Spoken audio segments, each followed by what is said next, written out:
In this environment, very important to not only have a plan, but come up with how to execute said plan. And we're talking about dividends today, guys, and the importance of when the market sells off in the way it is currently, not only to have some of these in your portfolio, but maybe overweight on them when we see the market trying to accelerate to the downside. We're talking dividends today and the importance of them.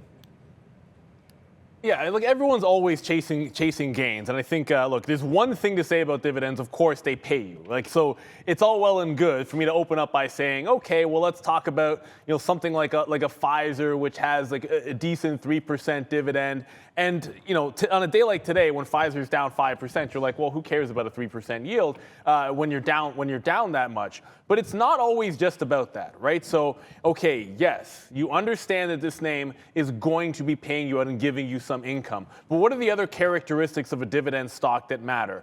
And I think you always consider in a bucket, and I'm talking about like the vaccine names and healthcare, in a bucket of dividend and non-dividend names, why you sometimes in a down market want to be overweight them is the way that they react to volatility. So, certainly Pfizer's chart does not look fantastic on a daily level. But the difference between this and something like a Moderna is something that you have to be able to understand, that part of what gives Pfizer its stability is the fact that it is more conservative paying that dividend, and it profiles differently. So it's an easy way to differentiate between names within a sector, not just so that you can build income when everything is going to the downside, it's seemingly in the markets, but also so that you can avoid some of the more dramatic moves to the downside. And I just showed you Pfizer's daily, which doesn't look very good, but here's the thing, Moderna is going to be a heck of a lot more volatile. You can look at the same thing within like the semiconductors, where Intel, sure, it's down, but it's not going to be down as much as an AMD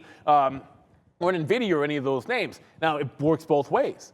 Now, they're not going to move as quickly to the upside in a bull market, but when we are in a bear market, A, you get paid, B, you have a better floor because there's other people flying to safety. So I always say, understand the sectors in which you're trading in, know the dividend names within that sector that have a good history of paying a dividend, because you don't want dividends that get like the rug pulled on them. You want a company that has a successful history of paying them out. Yeah, I think that's easy enough to find, and that's the thing, you definitely want to have a balanced portfolio. I mean, I look at IBM here with 5%. It's been a big blue. What's up, Big Blue? They've had a big dividend history, obviously, and continue to pay that. So you're going to get a quarterly dividend here of 5% return yearly for this name. So you can really, when I kind of look at these names, it's just like, hey, it's a tech name, so we know it's getting beat down a little bit here, but it has a dividend that they support, right? So I think that when you're looking at different sectors, different ETFs, things like that, you got to consider, are they paying a dividend? Because, hey, at least gives you something, whether or not it's 2 to 5%. That's kind of the sweet spot for me in there. And, we look for some names like that to sort of give you a little bit of cover. And IBM is one of those names. I mean, we could pull up fancy charts to show you, but, to get paid 5% on a $130 stock, you're going to get roughly like $7 to $8 dripped into your account, right?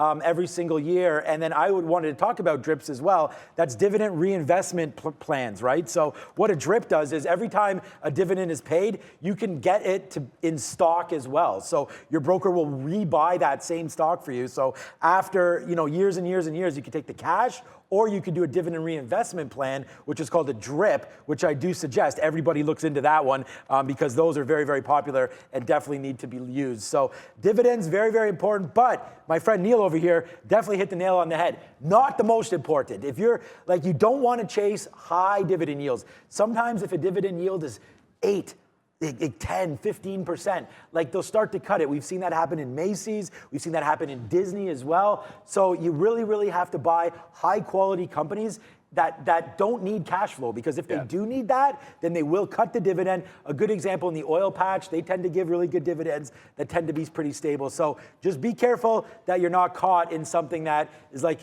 I forget what they call them, but it's like a dividend grab when it goes too far down and then it just becomes too juicy.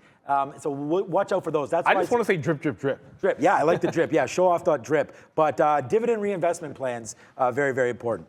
Yeah, great points right across the board, and maybe avoid REITs as well because they pay monthly dividends, and it looks very great on paper, but doesn't end up being, the best environment for real estate investment trust. That's a little bit, guys, on the importance of dividends.